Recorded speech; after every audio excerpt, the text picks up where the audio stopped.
So it is now 10:26:11 at 12:34, and I am currently in Elliott Basement.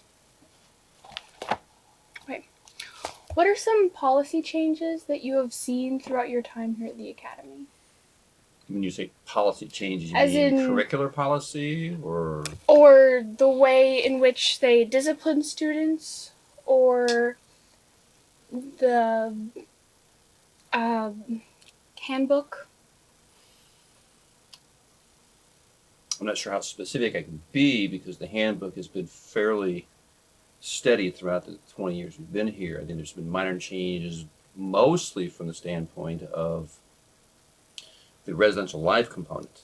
Yeah, they create, I believe, would be different sets of rules, different sets of policies. So perhaps asking the SLC co-director may be more practical from that standpoint. As far as faculty is concerned, in terms of their own handbook, we have a faculty handbook we get from Ball State. We kind of have to follow what Ball State's changes are, and those, once again, have been fairly incremental. One of the perhaps most significant change has been in the field of merit pay and merit policy. And what happens if you have exemplary teachers, what methods do you use and employ to put that in? And that has been an ongoing process, and even today, the university is still trying to figure out what is the best method by which to honor those people who are considered by their departments to be exemplary teachers. In what form do you give them some kind of reward, compensation, etc.? Other aspects of policy in terms of handbooks, we have to look in terms of committees we've created over the years that we didn't have on the first year, 1990-91. And as we have expanded as a faculty, we went from just half of a faculty the first year and only one class, the junior class, to bring in the rest of the instructors. So those things have changed as far as membership numbers, the kinds of committees we've had, and so forth.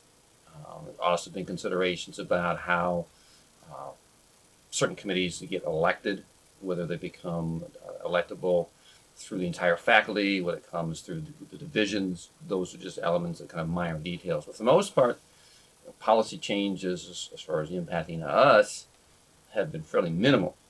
And we also have to take consideration that whatever the state of Indiana Department of Education decides through General Assembly legislation, then we'd have to be implementing those kinds of policies. So from that standpoint, and to a large sense, we're kind of a different breed than all the rest of high schools in the state of Indiana, in the fact that we, as a gifted institution, start out with funding from the Department of Education in their gifted segment, but that no longer exists. So the policy framework of how we get our funding has been shifted to some extent. We have a significant number of waivers we get that we don't have to follow certain directions that a normal high school would follow. So the typical school day is not what you're going to find in a normal high school. And once again, those changes of policy that occur are done primarily through the framework of the faculty making some observations about what works, what doesn't work, and then having lengthy discussions on what we want to propose to specifically and precisely change, or to have broad overarching sentences that says this will be what we'll operate under, but the details will be left up to different matters. And the waivers you were talking about, did they all come at the beginning, or was there finagling involved? Most of the waivers came through the first, when we set the school, so be 88, 89, when they were figuring out what this school would look like. And then after that, it was just small incremental details that sometimes a situation would arise either in a curriculum or in a residential life situation that essentially would go through the legal counsel here on the university and say, how do we approach Department of Education, or just deliberately call down Department of Education and says, all right, here's our situation, how would you rule? Because they'd have the authority to say, Grant, yes, you can do this, or no, you can't.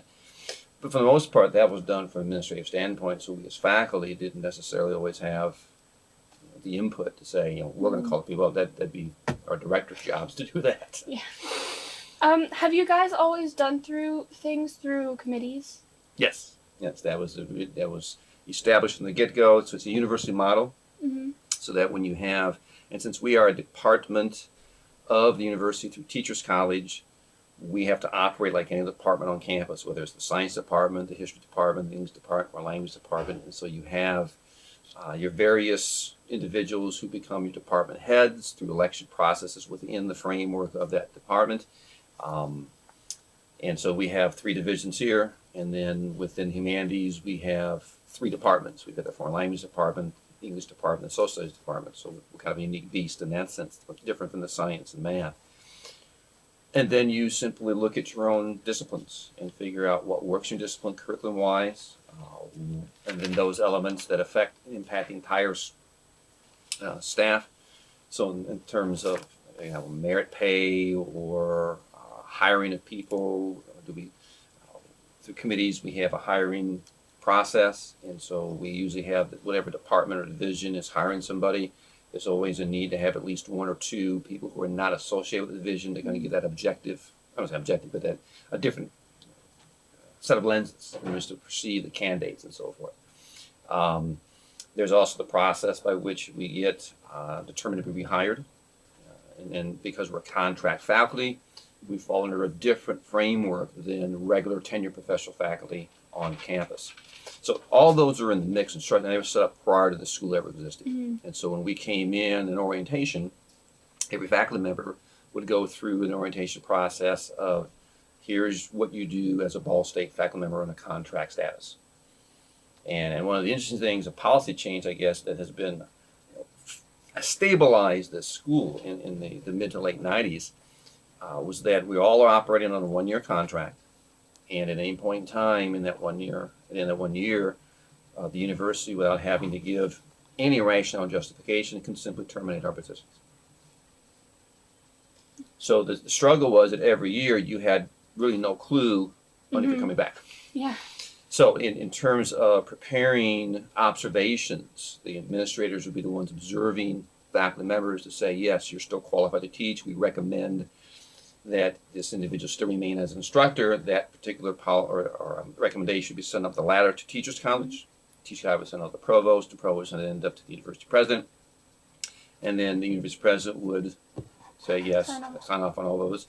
Or they would say, no, this person will not be renewed in the contract, and then it's up to the directors to tell that individual faculty member, sorry, you can't come back the next year. And that was very tumultuous, because since you don't know from year to year, and you're basing one's job on the fact that a set of eyes, administrators come into your classroom, make an observation 2 or 3 times a semester or school year, and then writing up a document that says, here are the strengths, here are the weaknesses, conversations had with the individual instructor, so they have a chance to say, this might not have been my best day when you saw me, or here's what I would have done differently, or here's how I'm improving, or whatever the questions may be.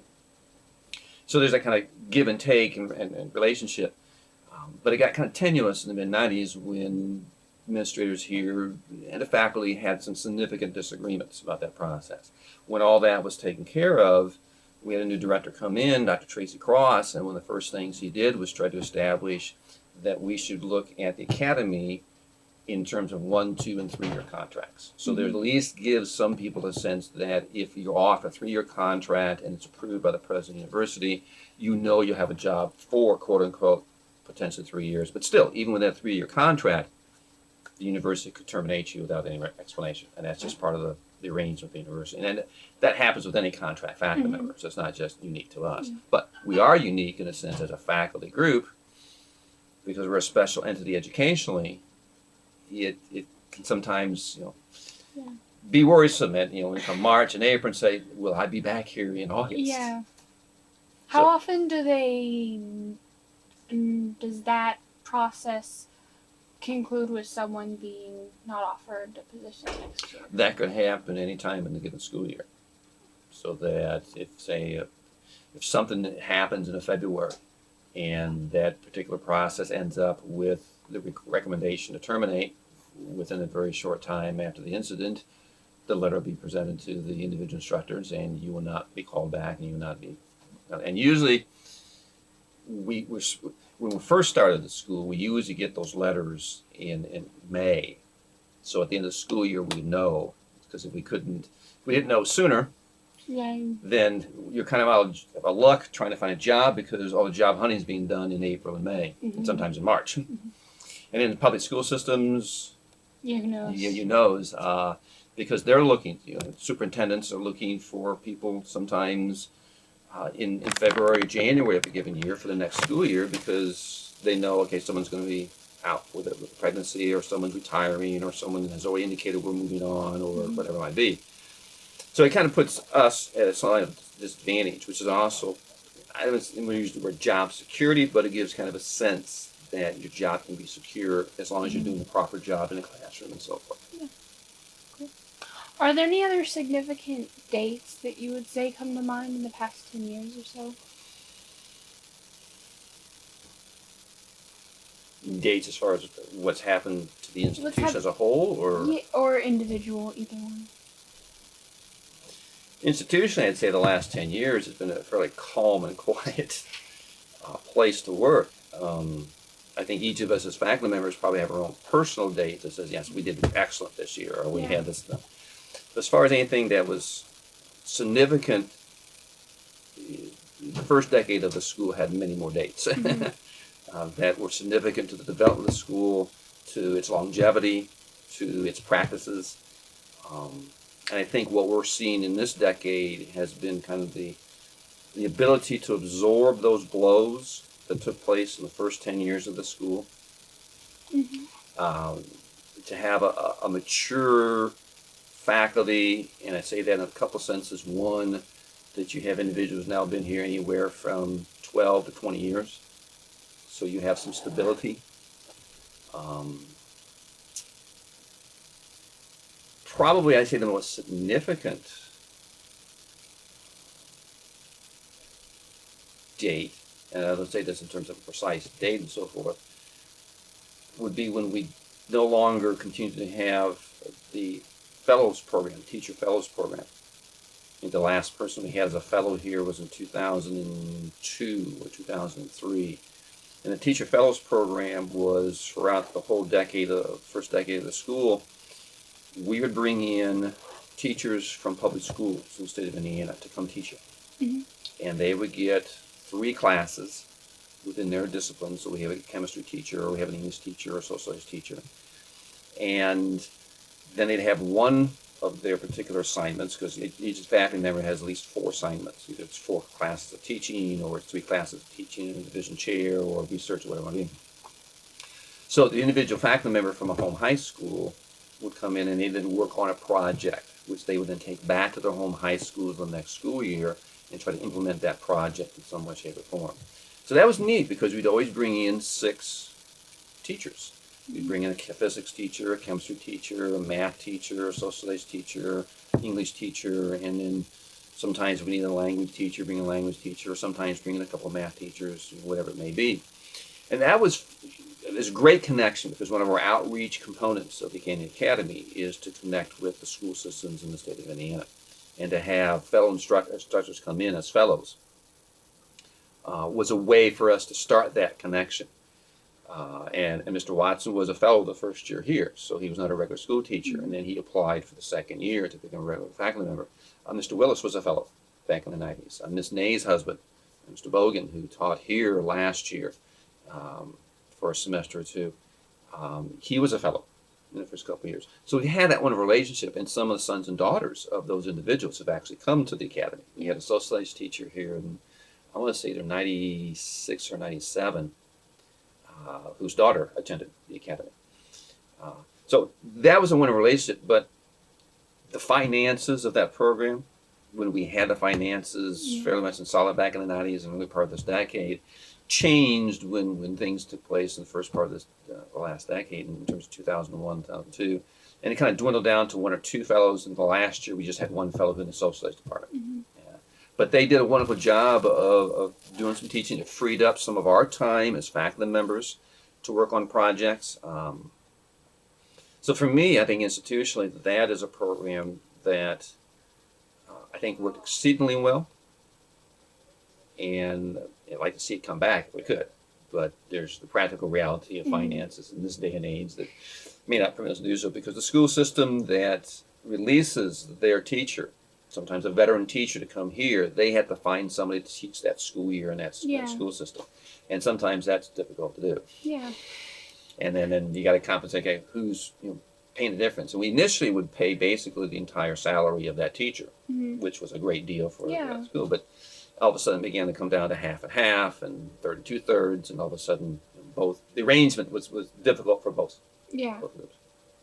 Let's see. Have you seen any changes in academically or in the classes, how they're taught or what requirements they have? The specific requirements we have haven't changed, because the state has said we're always going to have these Mhm. number of credits you have to have in terms of math credits and social studies credits and so forth. There have been some slight alterations or changes in that fashion. I think now you used to be only need 4 social studies credits to graduate from high school. We started in the 1990s, and now we're up to 6. And then the emphasis is on very specific courses. Um, As far as changes in what courses we teach and how we teach them, I think individually each instructor examines his or her own particular style in a given school year and says, what are my strengths and how can I use those for the next school year?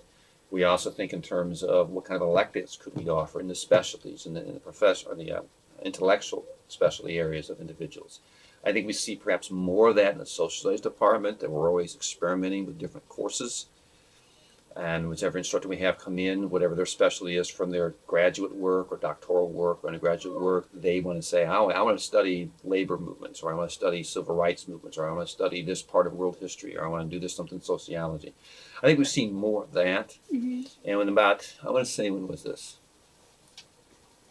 Either late 90s or early 2000s, I think maybe late 90s, the social studies department and the Humanities division as a whole put in a course called Historical Literary Themes, which allows then for anyone in the Humanities division, English, foreign language, social studies, to say, I want to test a course before I actually think I can be useful to be put into this permanent course. And so it gives a person an opportunity for a semester to do the course, do the groundwork, and then say, all right, what do I need to do to make this better if I want to keep this as a regular course that I may want to teach 2 years down the road and so forth. So it's been a wonderful, wonderful experiment and it's been mostly social studies teachers who used it. English teachers haven't taken advantage of it, maybe because they probably have their own specialty courses they use and so forth. I can't speak necessarily for the math and science, how they operate from that standpoint. In terms of humanities, I think we've seen those kinds of significant, important, and nuanced kinds of shifts that I think hopefully, only you as the students are the recipients of those experimentations can tell us whether they're successful or not. When was the Historical Literary Themes, that program / course that you're talking about where people can just pick one up? When was that started? I want to say late 90s. I want to say either 98 or 99, or if not, it was 2000 or 2001. It's not been around too long, but it's been around long enough for us to say, all right, we have this kind of umbrella course. Mm-hmm. And to some extent, that's the course you're in right now. It's under that Historical Literary Themes section. Yep. And so what to do is that we just had a meeting yesterday in the Humanities Division that says, let's make this now a permanent course. So because the idea was you do the same course, or you do the course only one time. And you either want it as a permanent course, or you simply say, no, I don't want to do this, but it was good to have it that semester. Yeah. So it gives opportunities to all kinds of different people to say, it's a testing place is what it is. So I would say late 90s, early 2000s. Okay. Have you observed any, just your personal experience, social changes in the mood or the atmosphere of the academy?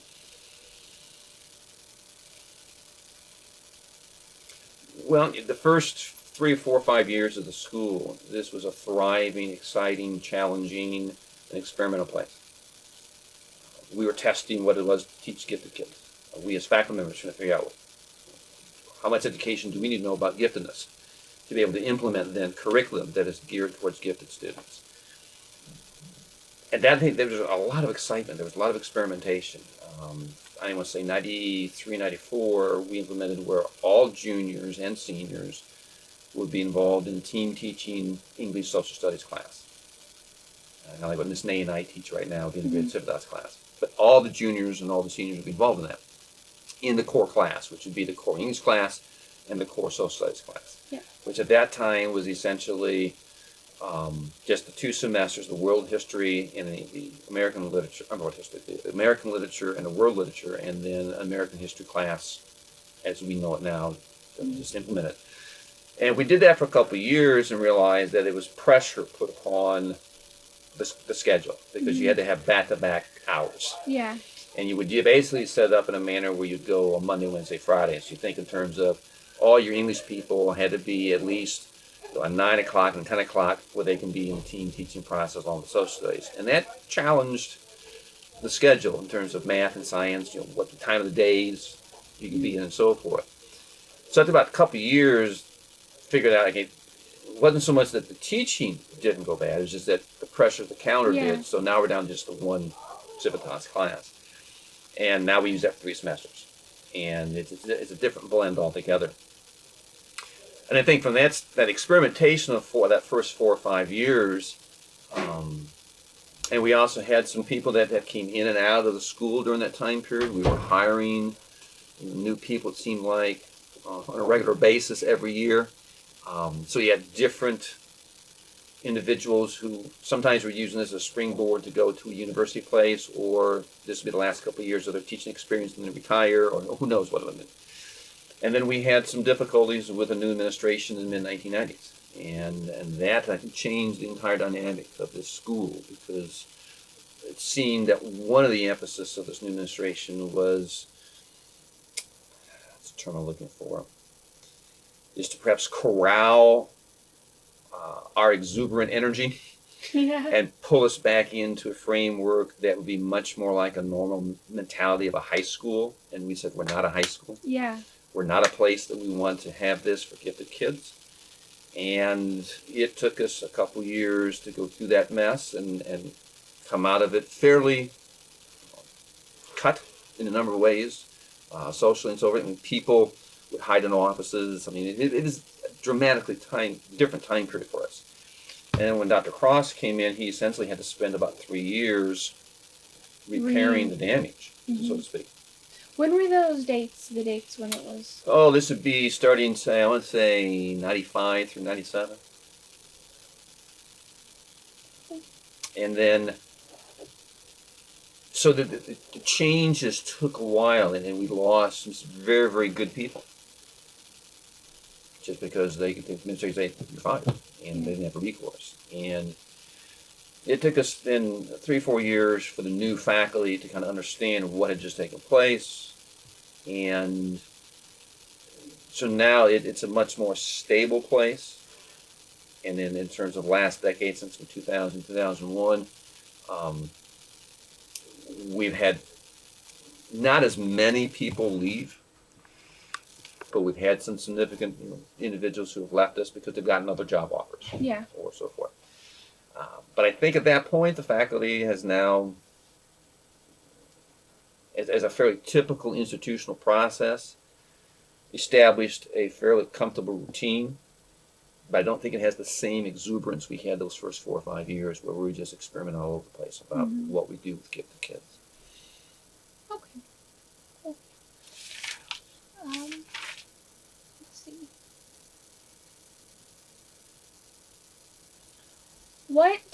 This is just a question that I asked everybody because I really like it. What is the most strange / eccentric thing you've ever seen at the Academy?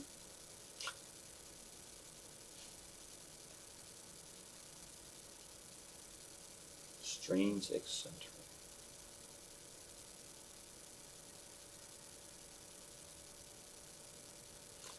It seems like every year there's something strange and eccentric that happens here.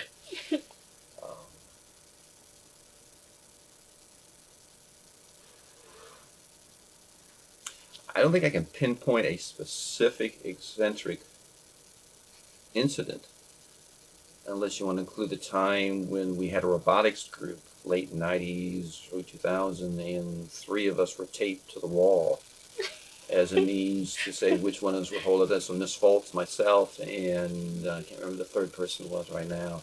But the bricks in Jeep Lounge on the east side of the lounge, people just started duct taping us to the wall, and they literally, we had the students would lift us off the floor so our feet couldn't be on the floor. Yeah. And then we just, they taped How how much much tape they would take and so forth. And people would put, I think, nickels or dimes and so forth to say a stretch and so forth. And various groups of people would go up and do the taping. And so I think Miss Foltz was the largest, stood the longest because her weight allowed her to be on the wall and so forth. But I think they snapped pictures. I don't know if they still have them in yearbooks or so. That was kind of eccentric, but it was kind of cool. It was kind of fun, in terms of promoting a competition in which the robotics team was able to use the finances to help do some things, as well as show to the individuals of the school. This is a very important part of what we do as Academy, of intellectual nature, but also creative technological nature as well. I wouldn't say this is eccentric, but I think it's an interesting thing we did. I think it was 1994 or 95. I can't precisely tell you the date here. But we put together a Security Council meeting in Jeep Lounge, in which we had 15 countries, and we worked with the socialized people and the foreign language people. And when we had our first introductions, the ambassador of that particular nation, i.e. whether it's Japan or China or Soviet Union and so forth, would speak in the native tongue.